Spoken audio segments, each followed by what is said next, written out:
Congo Avenir. Mboka ya Bakongo.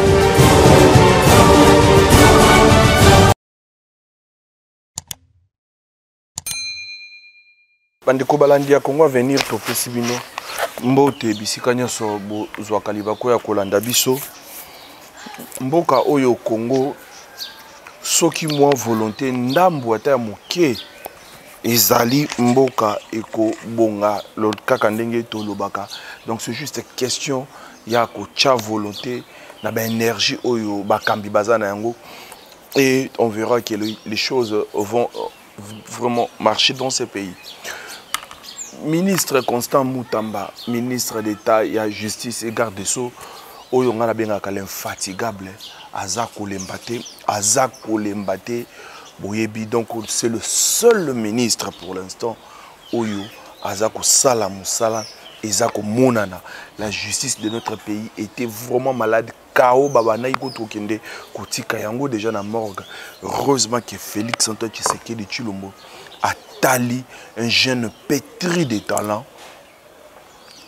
Maître Constant Moutamba a tué ministre de la justice pour que Aya Kofongola vraiment placard en tout cas topesier félicitations à continuer dans l'alignement Oyo Azana Yango parce que depuis que Azala qui nommé Azakula la chaque jour toza komona ba avancer et to bandi était ceux qui a continué na lirouana et ko zala vraiment malamu parce que a fongoli déjà placard un ancien ministre un ancien vice-ministre de la justice Bernard Takaïche azana maboko ya demiap kuna na aner 5 millions de dollars il a fallu etonga ba prison et etonga yangote bazwa mbongo ba remettre mbongo ebima bato firme obangaki batonga et comme yono ba vanda bazala kimia l'état kolukela bango esika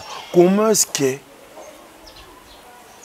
bozwa mbongo ebima mais boye banano esika bokotonga ba prison wana te.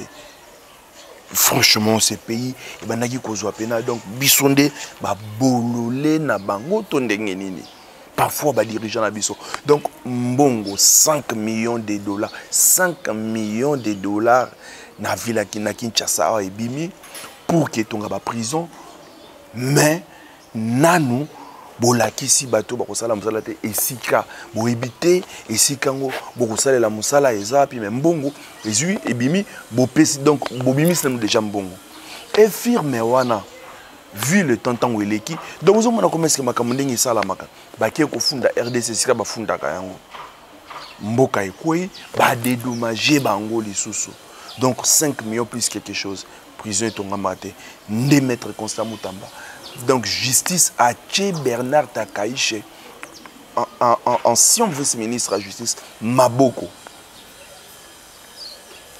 parce que mbongo wana il faut ezonga soki eliama soki etonga ba bien wana nyonso on va les confisquer et mbongo il faut bateka biloko wana mbongo ezonga na trésor public. Je ne m'attaque pas au directeur des prisons. Je ne suis pas là pour pouvoir faire la chasse aux sorcières. Pour preuve, tous ces directeurs que j'apprécie, je les ai trouvés. Mais ils se sont adaptés. J'ai donné instruction que plus aucun prisonnier ne passe nuit à même le sol. Et ça doit être clair. Plus aucun prisonnier. Puisque je sais quelle enveloppe l'État met à votre disposition. Au lieu de pouvoir faire l'opération retour, je ne suis pas là pour des opérations retour. Il faut plutôt faire quoi?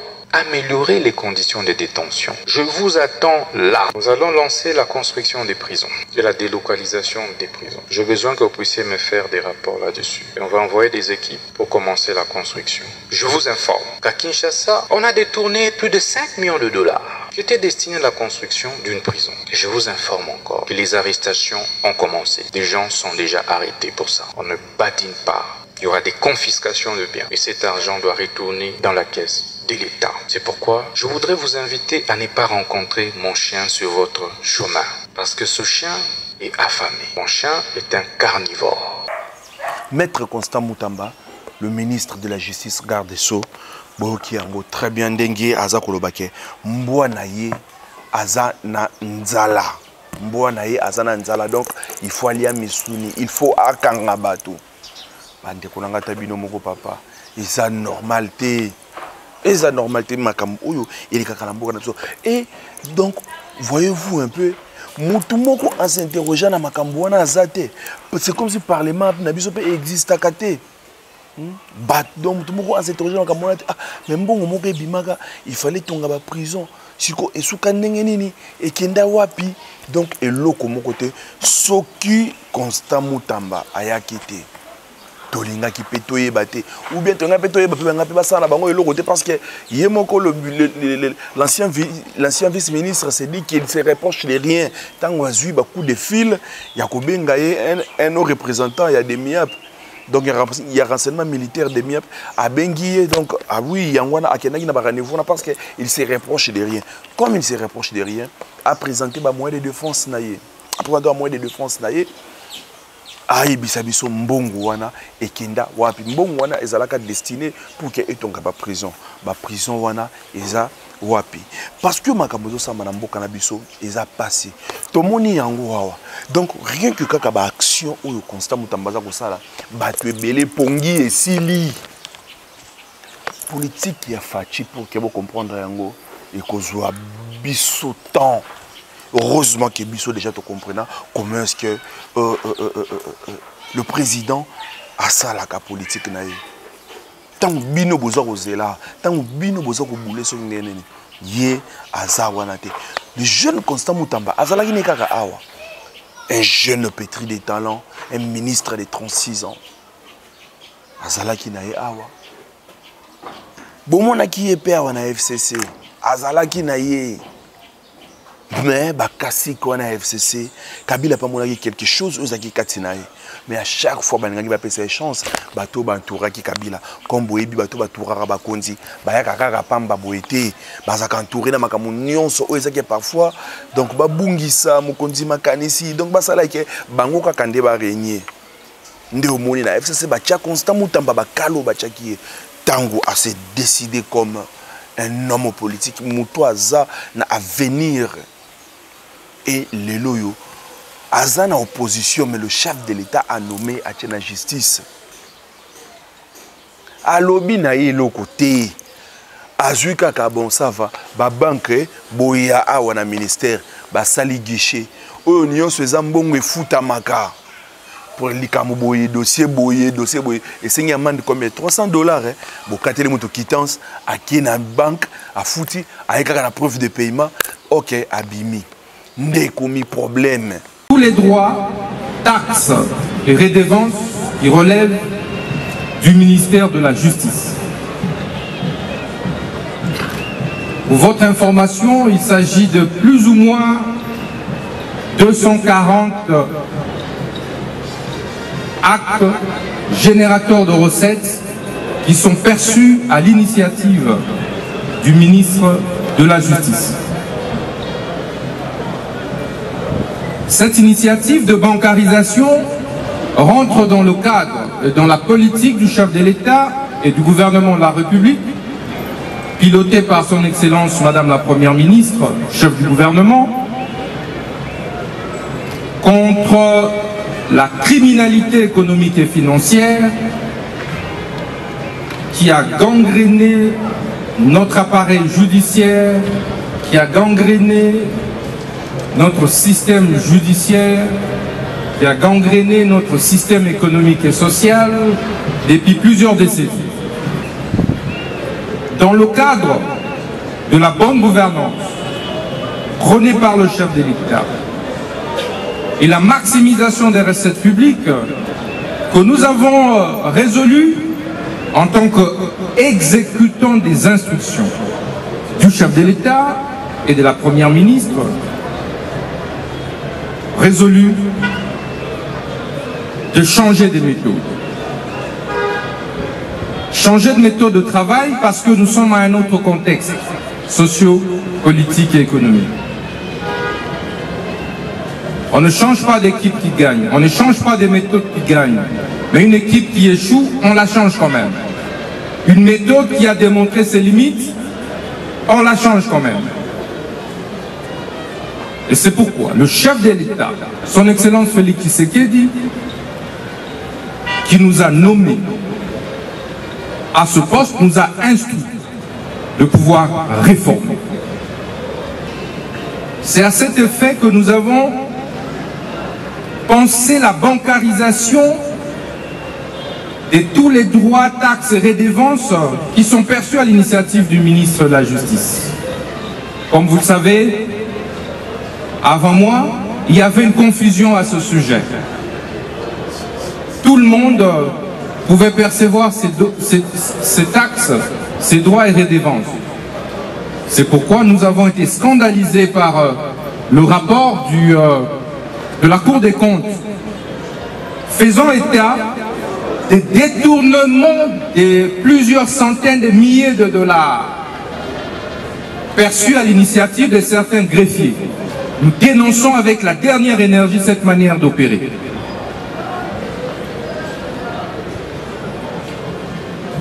C'est pourquoi je voudrais attirer votre attention, attirer l'attention du peuple congolais, des justiciables, que désormais, à partir d'aujourd'hui, tout celui qui va tenter d'ouvrir un compte parallèle en dehors du compte du trésor public sera arrêté. Tout celui qui va percevoir les cautions judiciaires qui sont perçues par nos magistrats, qui sont perçues par les agents de police judiciaire, les officiers de la police judiciaire, les amendes transactionnelles, les consignations des frais, les droits proportionnels et bien d'autres droits. Tout celui qui va s'amuser à percevoir ces frais entre ses mains sera immédiatement mis à la disposition de la justice.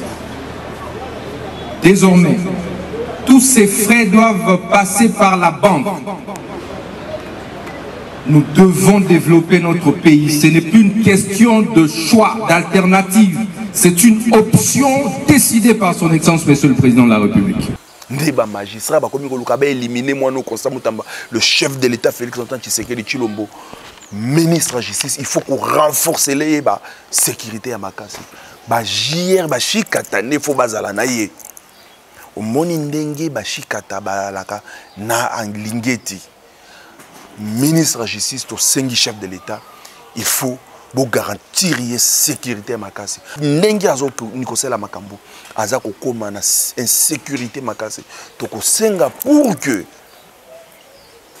pour la première fois, au sala et loko et monana, il faut qu'on mette donc ministre de la Justice, côté la sécurité, il y a Bachikata. Côté la sécurité Bachikata. Comment est-ce que ministre, donc le fait que Kakatan ou Asali Kaka guichet ou ana lobby que non, mbongo ko futa masoso na maboko batute. To moni ba magistrat ba koti en guerre na Constant Mutamba. Constant Mutamba a cité kombo ya mutute. A cité kombo ya mutute. Magistrat ou asala musala malamu. Okoka mutema pasi pourquoi? Yo sala musala no malamu. Okoka mutema pasi pourquoi? Ndeko na biso Stanis Bujakira. Journaliste, tant que vous avez incarcéré à Zolo Bayango, balingi ba pesaye, ceux qui dog na pavillon ba pesaye chambre. Bah c'est ce qui c'est 2500 ou 3500 dollars comme ça. À foutre ceux qui 3500 dollars pour que ba pesaye moi chambre na yemoko.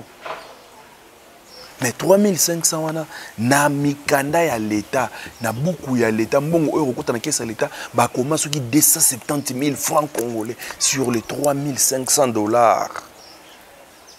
Le reste, donc, 3400 dollars pour Nyonso et Koti na yango na pochi ya bato. Yebisangai. L'État est en perdre raison pour laquelle le monde va réclamer à l'autre côté. Est-ce que nous avons déjà un magistrat qui va réclamer? Non, on va réclamer salaire, on va réclamer prime parce que Oyo déjà va gagner à car. Et les qui est belé, il y a donc dans la société, il y a un ba kokoma kozoka zoka basi ya batu.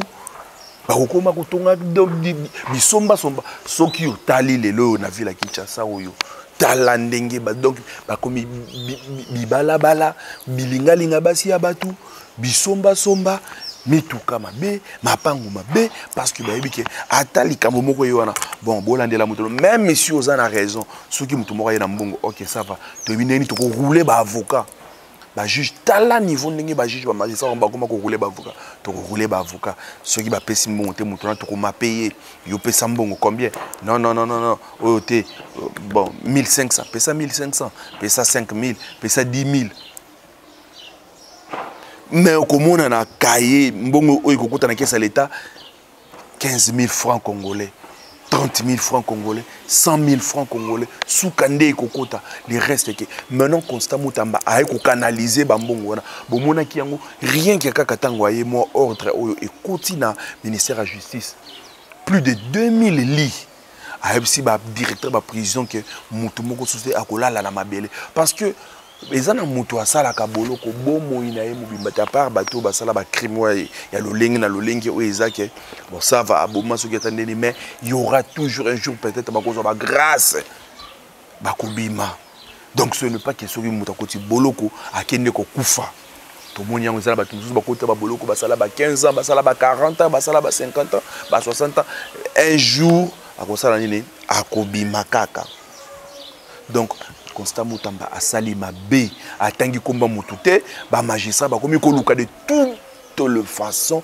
ba éliminer physiquement ce qui peut battre la poison ce qui peut éliminer donc ba ndenge nyonso et ba magistrat tozo ebisa bino ke boye ba yango guerre oyo boza ko linga bo kota na ministre de justice bino nde bokoza la perdant bino nde bokoza la perdant parce que ce pays ne vous appartient pas. Mboka ozeba congolais nyonso. Bino boza bana ya somité.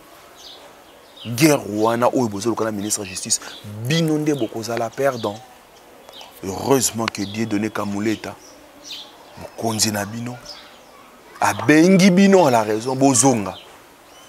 Aebisi bino bokeba bosala bosala guerre na ministre de justice te. Botala parfois namboka na biso na bato ba mi beko mais pona ba intérêt na bango donc linki ba tambola likola mi beko wana bazo bosana ke nde bazana so ba koti guerre na ministre de justice bango nde bakolala toucher ou piétiner le prestige, si c'est de cela qu'il s'agit. N'oublions pas que quelquefois un mot peut être sujet à incompréhension et faire croire à l'inimitié, faire croire à un problème là où il n'y a pas de problème.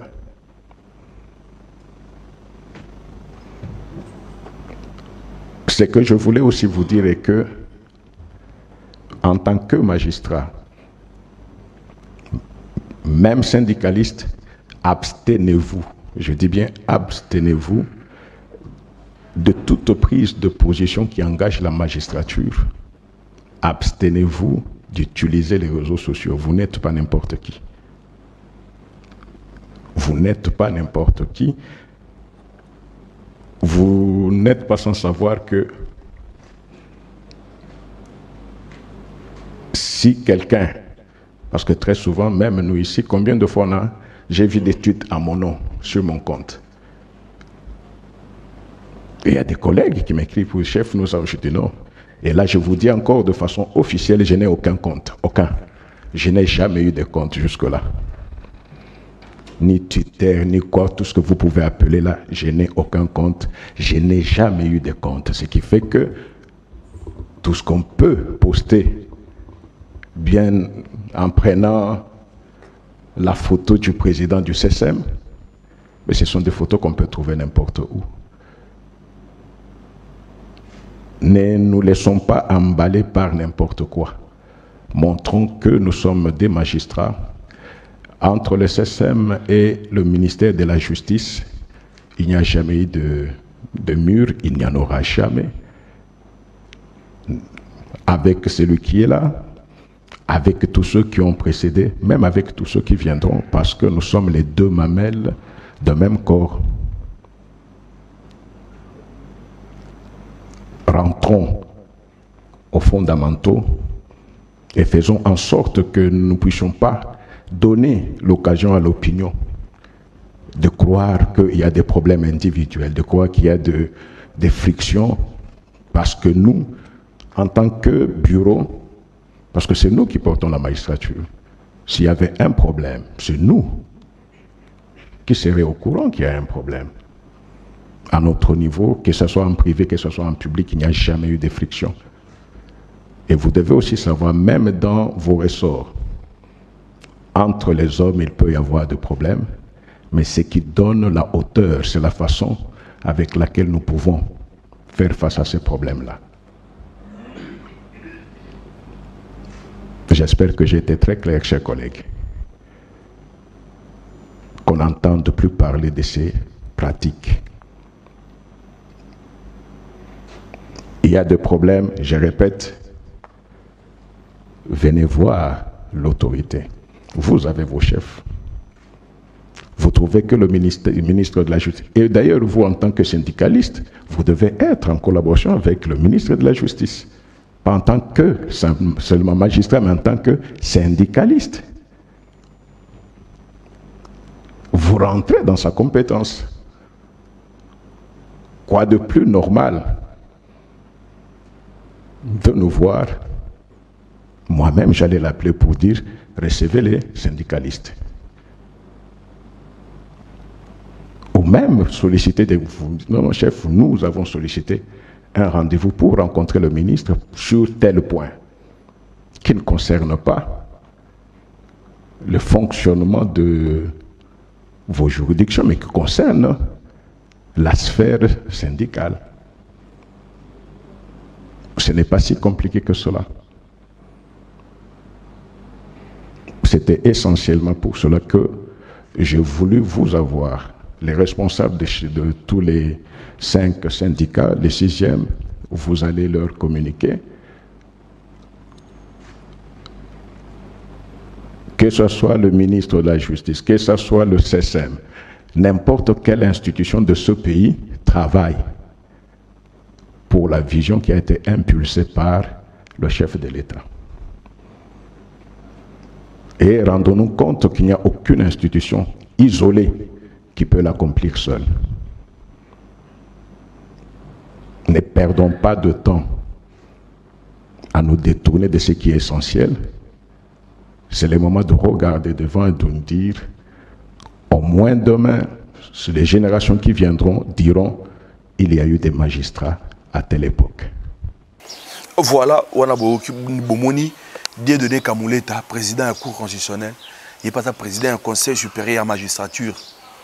On est renommé, juge, à Kebisi, juge, si on a guerre na ministre de la justice, parce que on est perdre. Donc le coup la ministre de la justice, on met la CT, à Salika ka guichet que mbongo nyonso ekona ba futa suna maboko abatute, ba katelio quittance na yo ba sele o futa autant que ne ko futa na banque. Esika amemi ngambo yango wana. Yango tozomona ke mboka na biso eza na ngote ke o soki ndenge ni sone eza kaka ba dirigeant o baza mubatu na batu o, donc le fait que baza na esika moko boy ba créer clic na bango ba koma kolia nde misolo ba beke bon biso pe autour na biso. Voilà tout tu comme on a récemment parmi ba magistrat oyo ba oti ko bima oyo ba nommé bango ana ordonnance ça nzoke bele bazoki na bango te na concours.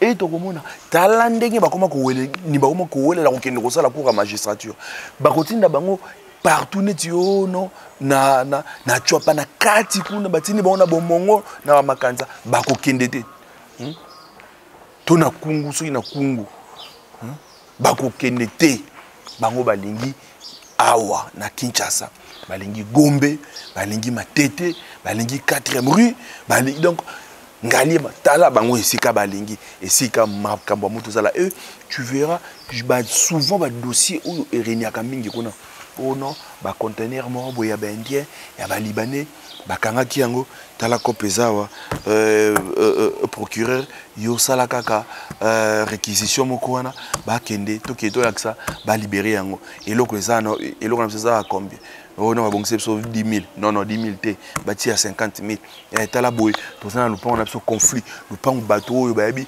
basomango depuis 1930 1900 combien lelo komona na 2023 to 2019 mutu moko yo no asomba kiango asombela ngo wapi allez tant dossier que la bango tout ça l'année ok tout la lisa bango tout ce loko tout teka to kabola donc souvent des dossiers oyo ereniaka kuna yangwana et ce sont des dossiers au va traiter toujours en urgence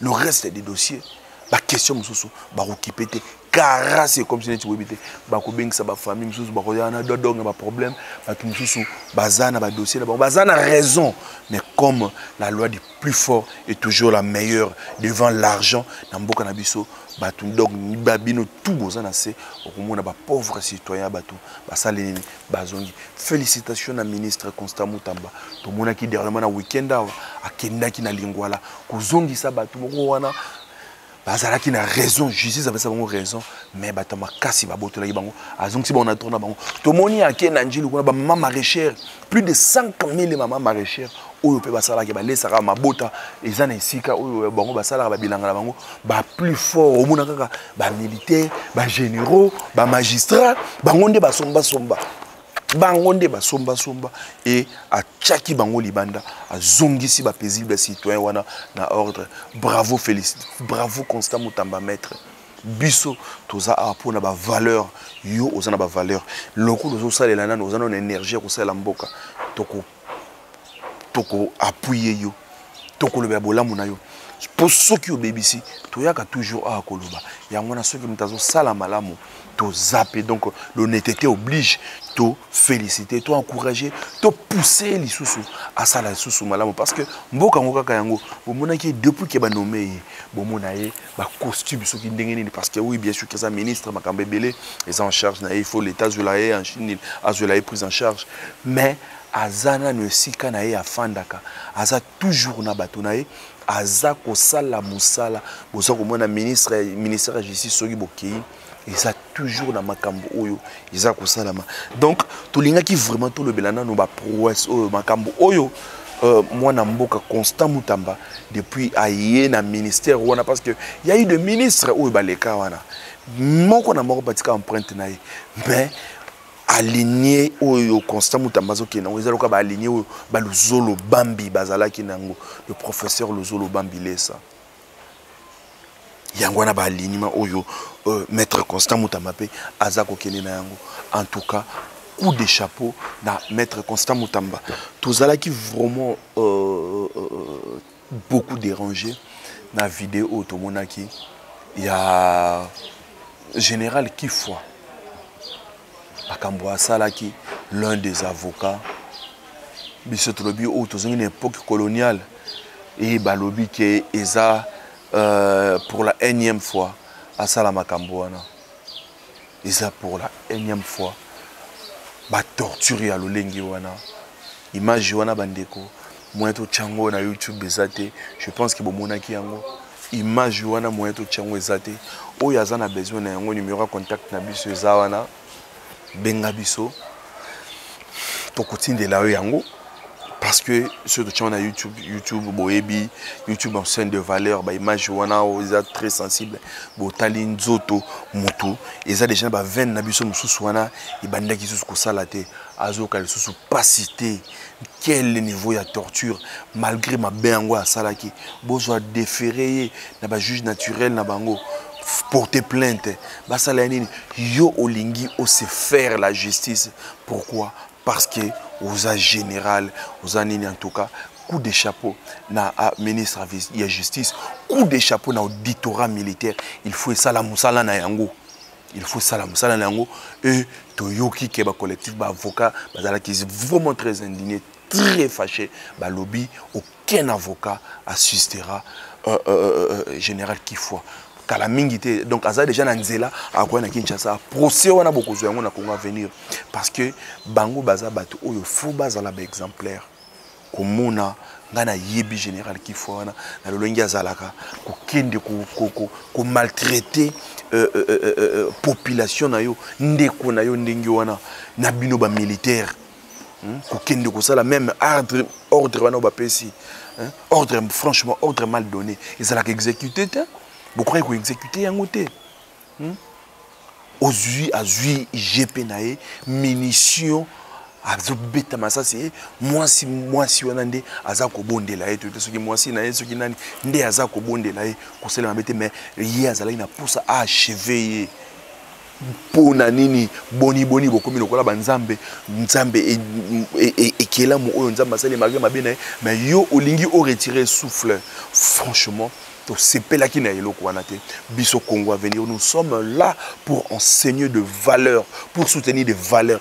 si tu es un anti-valeur biso okomona to simana yo toko lobela yango toko dénoncer yango en tout cas coup de chapeau na ministre de la justice ndenge asili kokota makambo wana auditorat militaire eza ko sala musala na yango ba avocat collectif ba avocat ba portaki plainte ba kinaki petit et pas président ya cour ya cassation kotika plainte na bango memo na bango indignation na bango la suite ndenge basalaki moko na bango lobike et ça pour la première fois te général Kifwa asala eloko ya motindo wana munition ou population congolaise eza kosomba population congolaise nde sombelaka militaire teni na ye mobimba ko banda na bere tina botini na ye tina chaussette na ye esombeli manuki esombeli munition et metala lolenge munition na olie ekende kosala musala munition na bandi ko beta yango donc ko déranger population ko intimider population parce que oza général oza sokinani franchement na état de droit eza ndenge wana te to bandi ete bande konanga nul par ailleurs na Congo à venir télévision beaucoup landa procès wana général Kifwa parce que ekozala nandolo mais beko ekozala likolo na yepa po ete eloko oyo basalaki eza déjà ko boma moto wana soki lelo yo après soki ba traitement soki moto wana zongi juste parce que niveau ya torture oyo azwaki ezalaki na ba partie na émotion sur nzoto e bandaki juste ko répondre te e bandaki ko sala te parce que moto alembaki fimbu alembi pasi ayoki pasi makasi et ça là qui vraiment biso déranger qui biso to lobaki to koki ko s'en passer na yango te na masolo na biso tant to kolobela yango. Donc quant à nous le président de la République se porte très bien kalamingi tawa aza ko kende ko visiter ba chantier belé ou ici là qui et beaucoup mona une série yaba une série yaba inauguration et ko salama et to zalaki na procès moko boye ana komina ki chasa to chité na to succès na yango frère donc grand frère abomi petit frère nae likolo ya mwasi yango nani locataire na bango locataire à côté na ndako yaya lobby lokola locataire aza locataire na ngai ngani na droit ya kolinga ye locataire aboyi kolinga yaya akene kolinga leki yaya aza personne vivant avec handicap donc le kolomo katana et puis yaya wana zalaki grand kununa balobi ke auti kobima awa na ba mesure de grâce ba pesi bango mais tala pona kanda wana leki ayebaki te malgré c'est un handicapé aye atie ndeko na mbeli quelque part et akati parmi ba 20 principales ndeko wana na moment oyo ndenge procès salamaki ndeko na ye azana ndako ya malili akokota mabele soki makambo esili to nde to silisi bosila kolanda procès oyo tokokutana na bangonga oyo ekoya. Merci, que Dieu bénisse la République démocratique du Congo. Beau s'abonner à Congo à venir télévision, beau partager ma vidéo na biso, beau aimer yango ainsi que beau s'abonner. Merci.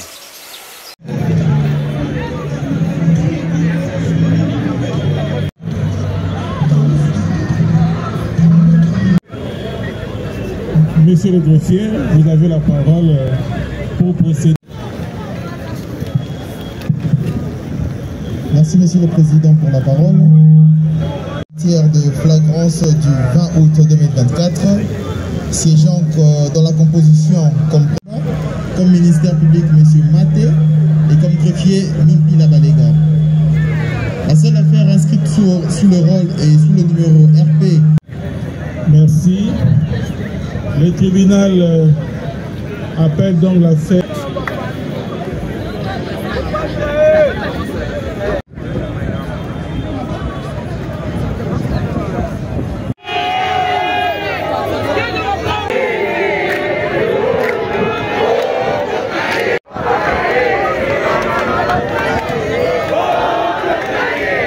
Vous voyez,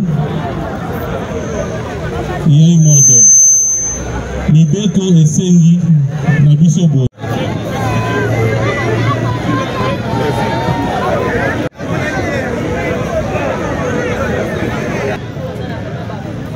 Maître Koko Kalonji Tambo, je suis avocat au barreau de Kinshasa Matouké. Pascal Chakongongo, avocat au barreau de Kinshasa Matouké.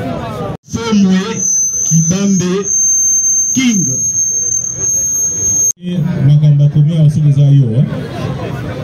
Awa komo na bakomi Tambo. Poste nom Bondo. Oui. Obotami na Lubumbashi. Oui. Tambo Kasset. Oui. Aboussa. Vous accordez, Monsieur le Président. Vous avez bel et bien identifié le prévenu qu'on vous a amené. Les prévenus devant vous est poursuivi pour avoir à Kinshasa, ville de Sénon et capitale de la République démocratique du Congo, précisément dans la commune de Kinshasa, à 17 donner la mort à une personne au nom de Kimbambe King, fait prévu et puni par les articles 43 et 45 du Code pénal, livre 2. Nous avons dit, monsieur. On dit à noter, à l'objet que mon collègue a les 24. Donc on va aller 17 s'il vous plaît. Le money que vous bandez les choses des autres. Le money, nous avons une tolérance s'il vous plaît. Nous avons le droit de se défendre.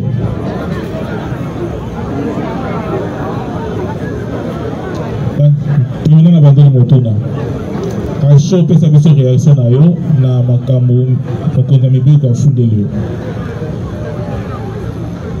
Oui, allez-y. Bon, moi il na batu mo bo feba zo maison ngar mo za na barabara. To bandi wana batu. D'abord à chaud. Makambo ngo oyebi yango to oyebi yango te. Wana yebi yango te. Ba be nga koko. Abo koko. Bovanda ka esika moko. Yaya kabando vanda balongwa me yaya kaka ko na komi na ndaku mupaya mobo aye commissionnaire ayelinga client mobo il fait azwa ngar mo ya na balabala salon to bandu benga mutazana salon sans les fermer na bité zo ba kiti to tia to vanda na balabala to zi ba kiti to tia na balabala to bandu so la to benga fia na kendo sala mo na ko mori ko ya kitambo ayambati. Même si nous avons dit que nous avons fait la PC, article ba clé, nous avons habité maman ça. Na continue le pango. Na ngana lia alandinga yi. Na bimi na zongi na porte à salon pour la vendre. Na c'est attentif. Na la position na déplacer tantina au salon aye. Na vendu wana. Na mon na sous azui beki afia ko linga biyo na obu ko ba bigwanga na yo vendre. Côté maintenant télé maya koi a glissé. Na dalo za na entrée porte. Bon, moi, je suis obligé de l'ôter. On a un que ça c'est peine. Bon, moi, on a télé, on a continué à le prendre. Au fond, dans la vanne, il y a quatre à le prendre. Mouto menacé à ça grave. La police m'a mis aux oies. Mouto menacé à ça grave. La même sous cette bama baille dans la commune. S'il vous plaît, s'il vous plaît, s'il vous plaît. Beki. Et là, il y a des abotos à Beki à Beti. Il y a des abotos à Beki à Beti. Mais quand la police a eu le biquet, peut-être qu'il est. Oh, la vie est l'ennemi. On a dit la police dans le pont, il y a ça à l'hôtel. Les gars dans la moto, tout les qui, la béminga va quitter si on qui soit quitter. Non, qui a ici un profil. La mission est confinée, elle est car au pays de Sambisa.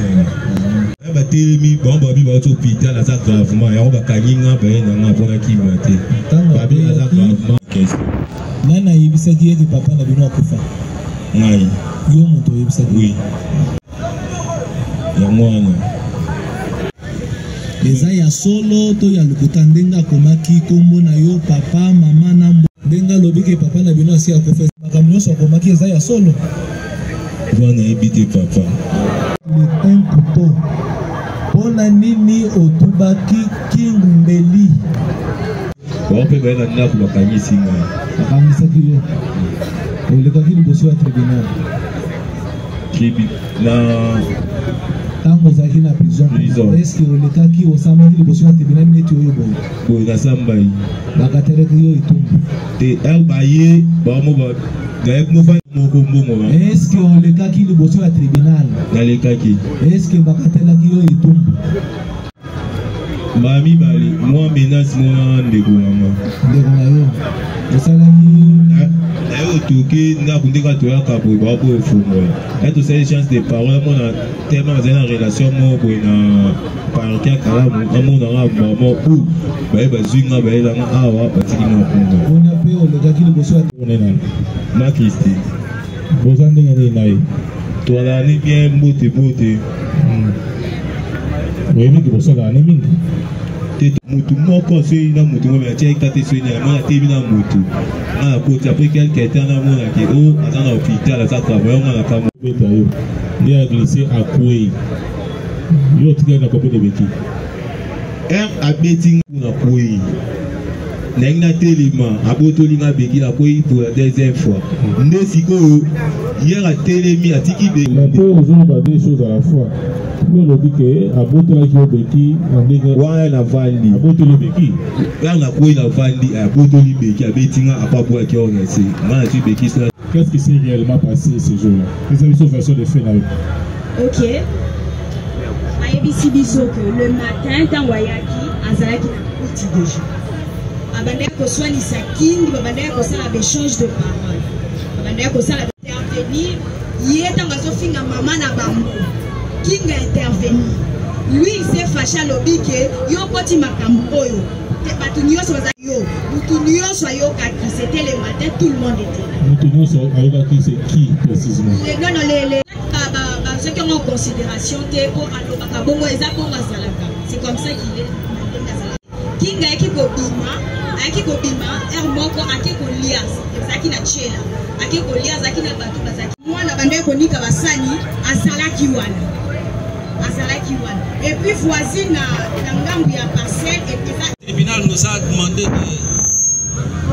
d'être à ce stade à l'abri de tout commentaire, mais du moins en suivant la version des faits de la partie civile et les sons en œuvre de celle qui a pris la parole.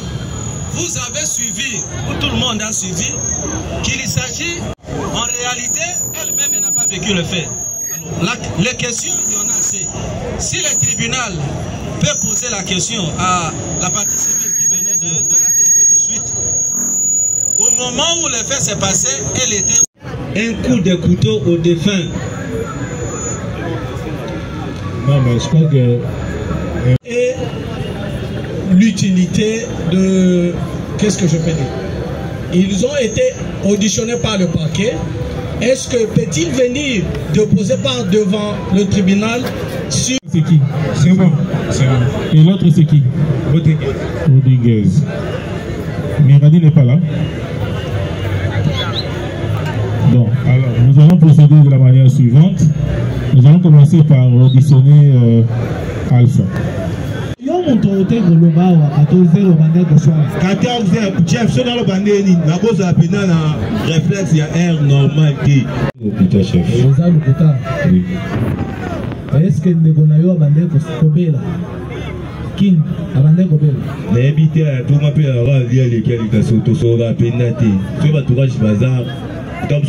Je voudrais faire une petite observation par rapport à cette réponse-là. Parce que ça corrobore. De façon que nous pouvons évoluer si votre tribunal peut nous ramener à la déposition du prévenu. distingué membre de la composition du tribunal, Monsieur le procureur. Nous avons tous suivi les débats avec intérêt. Nous avons toute une série de questions à poser aux prévenus. Ma première question essaye de savoir si les prévenus peut-il confirmer devant votre tribunal toutes les dépositions qu'il a eu à faire devant l'OPJ ou devant le ministère public, et bel et bien c'est lui qui l'avait fait. L'aspect des ayants droit encourage la justice de dire le droit face aux actes du banditisme et incivique qui posent certains compatriotes à l'endroit des tiers. S'il vous plaît, s'il vous plaît.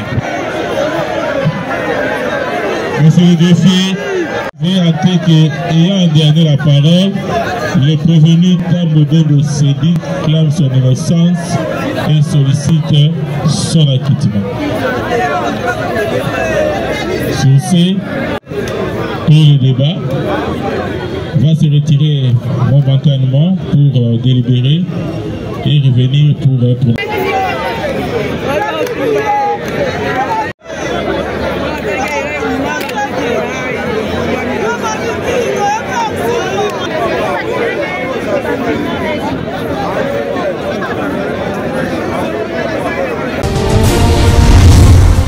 Congo Avenir. Mboka ya Bakongo.